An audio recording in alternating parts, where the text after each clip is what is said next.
Добре ни дојдовте и во оваа епизода на подкастот На каде одиме на Кариера МК. Јас сум Марија Латиновска и со големо задоволство за многу кратко време ќе ја представам денешната гостинка. Станува збор за Маринела Бошковски. Таа е Human Resources Manager во Телелинк Infra Services. Добре ни дојде Маринела и во овој подкаст. Добре ве најдов, ви благодарам за поканата, навистина сум почестена што сум денес овде. И еве за почеток можеме на нашите гледачи да им објасниме со што всушност се занимава Телелинк Infra Services како компанија. Така. Телелинк Infra Services е компанија која што постои 18 години на пазарот, значи оваа година ние полниме 18 години, односно стануваме полнолетни. Јас сум во компанијата веќе трета година и генерално работиме проектно менаџирање и услуги, односно изведба од проектирање на самото решение за клиентот до клучна рака.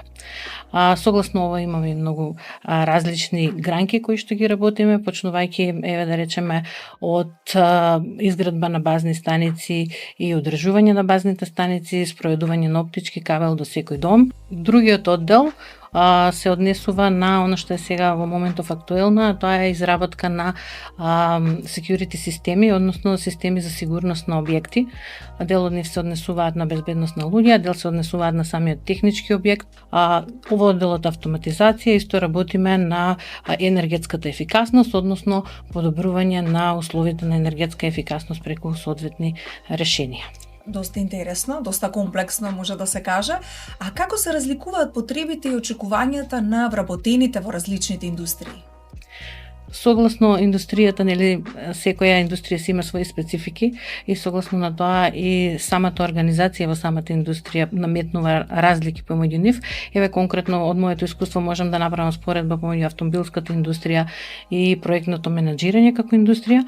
Автомобилската индустрија на пример има постриктни правила, точно одредени правила, јасна хиерархија каде што точно се знае, нели, кој каква улога има. Согласно на ова и процесите се поприлично дефинирани и строги, и при тоа очекувањата на вработените се секогаш да имаат јасна конкретна задача, да имаат соодветна награда, нели, соодветна плата, да се фер платени.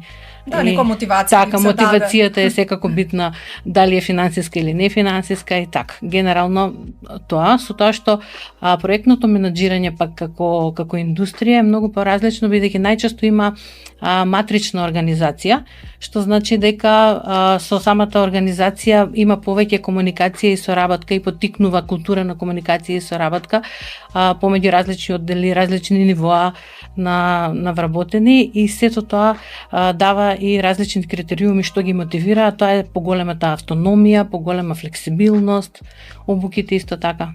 И тоа би биле генералните разлики. Да, еве на пример, кои се клучните разлики пак во работата како HR во голема компанија и во компанија како што е Телелинк со околу 100 вработени? Разликите се исто така многу големи, можам да кажам, поради тоа што големите компании имаат поголеми тимови, а тоа наметнува и поголемо специјализирање на самите тимови. Да речеме, во поголема компанија има посебно специјалист за регрутација, специјалист за обуки, специјалист за припрема на плата, додека во помалите компании налагаат помали тимови со тоа што процесите се тие и мора да се имплементираат за да биде, нели, комплетна човечки ресурси, да биде комплетен како сектор. Меѓутоа, еден човек или двајца вработени покриваат повеќе процеси и согласно тоа, нели, одговорноста е поголема. Меѓутоа пак од тука произлегува и тоа дека секако покрај одговорноста и можноста да се влијае поголема. Маринела, во многу индустрии, вклучително и вашата, и други технички струки и профили, како да има недостаток на кадри. Кој е вашето мислење? Зошто не е толку голем интересот за овие професии? Така, значи недостаток на кадар е, мислам дека, глобален проблем. Исто така индустријата не е битна буквално насекаде каде и да прашаме има недостаток на кадар. За среќа во нашата компанија имаме дел вработени кои што се на долг рок тука и кои што се од инженерскиот кадар и делот со проектно менаџирање, значи не е комплетно покриен, меѓутоа она што секогаш недостасува, тоа се техничките вработени кои што се од типот на електричари, инсталатери, монтери и слично. Кај младите недостасува интерес за овие струки, мислам дека поради тоа што се појавуваат стереотипи од типот на тоа дека имаше еден период генерации каде што буквално сите беа економисти и правници, некако и очекувањата на родителите и семејните очекувања беа дека сите треба да бидат во некои поценети професии како директори, менаџери или доктори, и оттаму се наметна и самото размислување на младите дека едноставно таа е можеби повалкана работа, тешка работа, работа која што не е платена, меѓутоа во моментов се сменети работите и воопшто не е така. Сметам дека недостигот, односно понудата и побарвачката на самиот пазар си го прават своето и дефинитивно цената на трудот на овие вработени постојано расте. Мислите ли дека имаат примери позитивни во Македонија кога станува збор овие струки, односно компании кои што сепак имаат успешна приказна во однос на нивни вработени и како функционираат? Да, секако. HR-от како професија е многу динамична и навистина бара да имаш различен пристап во различна ситуација. Овој недостиг наметна и размислување малце out of the box. Така што не е ново дека се повеќе индустриите се во соработка со образовните институции, каде што буквално не чекаме да го најдеме кадарот, туку гледаме да го креираме, така што ги земаме буквално од клупа децата со различни програми за пракса, некои се феријална пракса, потоа има пракса учење преку работа, дуално образование како начин на интеграција помеѓу образованието и индустријата, и така имаме можност буквално да го обучиме и да го креираме според културата на самата компанија вработениот. Како можност и како може да биде и партнерство помеѓу средните училишта, стручните училишта за да обезбедат нови кадри. Верувате ли дека компаниите треба повеќе да направат вмрежување со средните стручни училишта? Така. Секако дека да, апсолутно. Тие се нашите идни вработени и навистина треба да се грижиме за нив. Кога зборувам за партнерство, мислам не само на партнерство од типот ќе земеме ученици на пракса, туку вистински партнерства каде што дел од вработените одат на предавања на учениците, па им ја доближуваат и компанијата, им ја доближуваат индустријата, начините на работа, исто така партнерство од типот донација во самото училиште доколку нешто е потребно и треба да се направи, така што вистинско партнерство за промоција на самите струки. Така, што мислите за трендовите во HR-от, односно човечките ресурси, како компаниите би го задржале кадарот кога многумина веќе размислуваат да заминат во странство, многу од кадрите? Така, многу е актуелно веќе неколку години заминувањето во странство, така што ние како човечки ресурси мора да направиме комплетна промена на самата стратегија. Тоа веќе го наметнуваат и новите генерации. Значи не е веќе, платата можеби е пресудно за заминување на решавање за заминување на луѓето во странство. Меѓутоа многу е комплексно прашањето од причина што тука се испреплетени и други социјални, економски и политички да речам услови кои што според кои ја носат одлуката самите вработени. Меѓутоа да се задржиме на она што ние можеме да направиме како компанија е секако да им дадеме јасна цел пред се. Да се покачат платите на ниво на кое што навистина вреди вработениот да се задржи тука, согласно компанијата колку е спремна, така што платата веќе нема да биде проблем. Ако тоа го решиме, тогаш секако може да им дадеме јасна цел и јасен пат на самите вработени преку транспарентност, преку разговори, преку доближување до нив, кои се кариерните патеки, каде се можат од таа позиција да напредуваат во раководители, потоа различни мотивацијски, бенефицијски пакети, конкретно во Телелинк имаме интересни, да речам, случувања кои што ги креираме. Последно беше во март за денот на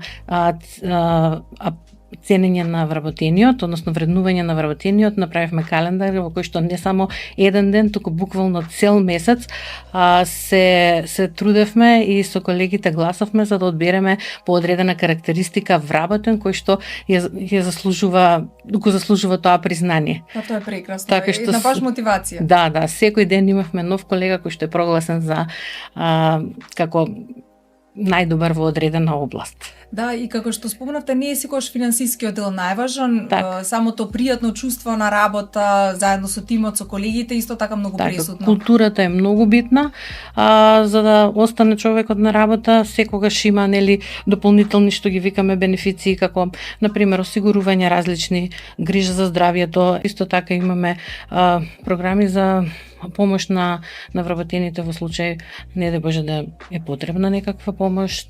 Исто многу битно е вклученоста во општествено одговорни некои акции кои што се организираат, еколошки акции, така поприлично интересен пристап, да речем, имаме до вработените кои што не кошта многу финансиски, меѓутоа во секој случај ги здружува и изближува и најбитно е да се постигне поврзаноста на компанијата со вработениот. Еден човечен однос да си има, нели? Тоа е многу важно. Так. Маринела, како ги мотивирате вработените да напредуваат од почетна позиција до раководни позиции и кои се најефикасните механизми што ги користите за обука и развој на вработените? Значи, имаме многу вработени, дел од вработените се дури и во менаџмент тим, кои што тука почнале со работа, име прво искуство и буквално од табула раса преминале во раководни позиции, со тоа што мотивацијата доаѓа од повеќе страни, пред се постојано вложување и постојана обука на самите вработени. Во овој технолошки развој навистина е многу битно постојано да го следиме, со оглед на тоа што работиме високотехнолошки решенија. Навистина е многу битно да сме во тек со целата промена која што се случува во технологијата и заради тоа големо внимание посветуваме на обуките. Имаме вработени кои што, да речем, се обучуваат и онлайн, така што онлайн учењето исто сега застапено и за младите генерации како поприфатлива алатка, бидејќи некако буквално може од било каде да биде. Исто така даваме можност за учење преку помеѓу различни локации на самата компанија, така што еве во моментов имаме два такви примери на кои што работиме. Едното е менторска програма која што е кросбординг, односно ментор од една локација со менториран од друга локација, така што има и тука шерување на знаење, постојано. Значи можете од тука, од Скопје, например, да работа за компанија? Да, тоа е вториот модел. Значи првиот модел е она што е само менторирање на самата позиција на која што е, на некоја почетна, па му доделуваме искусен ментор од странство. Тоа е едниот вид, а другиот вид и од самата компанија може од дома, од тука да работи за друга локација. И такви имаме успешни примери неколку. Така што независно дали ќе биде од тука, даваме можност некогаш и со повремени патувања да оди на самата локација доколку е блиско и изводливо. Така, значи има повеќе опции, се со цел за и вработениот да може да напредува и секако е новата технологија да се искористи по тоа. Точно. Во поглед на напредувањето до лидерска позиција не сметам дека секој инженер е и најдобриот инженер дека секогаш е најдобар лидер или раководител. Напротив, треба да се види потенцијалот. Ние секогаш гледаме да го препознаеме потенцијалот, не да купуваме готов производ, така што и сите соработки кои што ги правиме со стручните училишта навистина можат да вродат со плод долгорочно ако размислуваме и едноставно, значи, додека се вработените тука треба да се грижиме за нив и да гледаме да останат кај нас. Маринела, забележуваме дека многу занаети исчезнуваат. Па како според вас може овие професии да станат попривлечни за младите генерации? Точно, занаетите некако како да замираат во последно време, меѓутоа ние како професионалци во човечки ресурси имаме потреба од занетчи од типот електричари, монтери, инсталатери и за жал младите се помалку и помалку ги прифаќаат тие професии, така што ние мора да го промениме генерално пристапот и кон рекрутација и кон нови стратегии. Например, за да ги најдеме тие луѓе не можеме да ги најдеме ниту на LinkedIn, ниту на оглас. Треба човечки ресурси да испадне надвор од канцеларија, а тоа е преку соработката со училиштата како еден од начините. Да.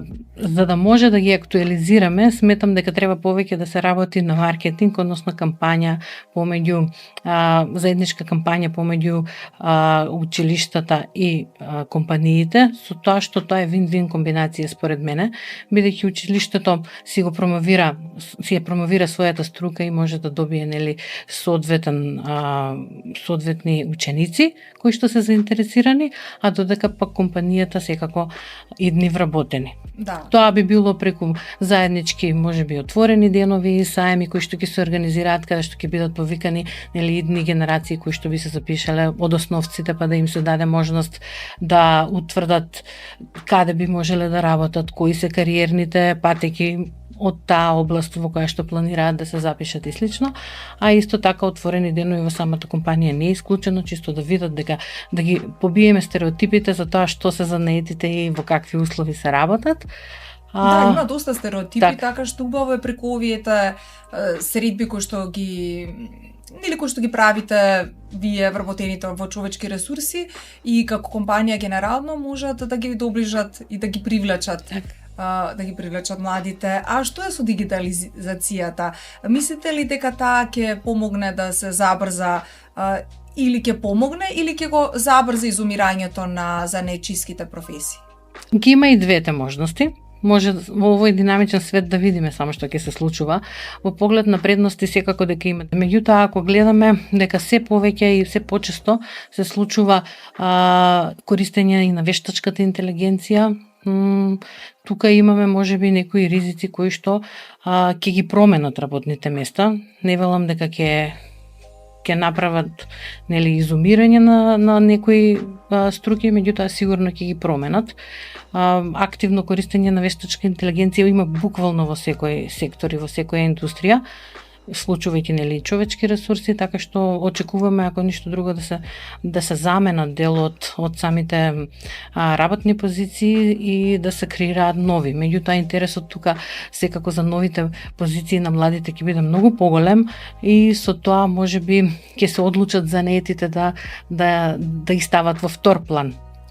Но сепак сметам дека занаетите се повеќе отпорни на дигитализацијата и на вештачката интелигенција и на целата трансформација која што следува, бидејќи едноставно без нив не може ниту една друга индустрија да функционира и да работи. Апсолутно. И што би ги советувале младите кои размислуваат за кариера во струките кои моментално не се модерни, но се клучни за економијата?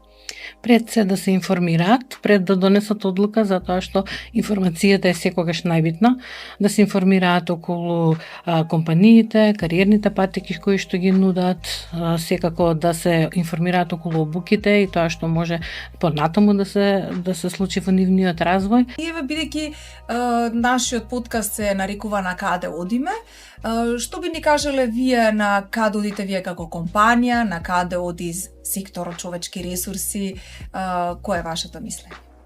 Ние како компанија сме многу посветени на изнаоѓање на правилно и техничко решение на барањето на клиентите, така што се што е во поглед со заштита противпожарна, автоматизација, дигитализација стоиме на располагање, секогаш за да најдеме правилно решение на клиентите и остануваме во таа патека. Она што се однесува до каде оди човечки ресурси како сектор, дефинитивно во многу промени, така што баш сега почнуваме со имплементација на програмата која што ја спомнав за менторство. Многу внимаваме да остане знаењето во самата организација и да се пренесе правилно, независно дали во самата локација или на останатите локации. Продолжуваме исто така и со можностите да се трансферираат вработени, односно привремено да работат од една на друга локација со цел да добијат искуство и да добијат на вредност, да речам, ако ништо друго и различна култура да видат. Така што во таа насока остануваме со обуки, почнуваме со онлайн платформа која што оваа година ќе имплементираме за обуки, каде што буквално ќе можат сите вработени кои што се заинтересирани да ги следат обуките во време кога нив им одговара. Така, има навистина многу. Да, Има да. навистина многу. Ние успеавме само еден дел да спомнеме за сето тоа. Маринела, ви благодарам за пријатниот разговор. Ви благодарам и вас.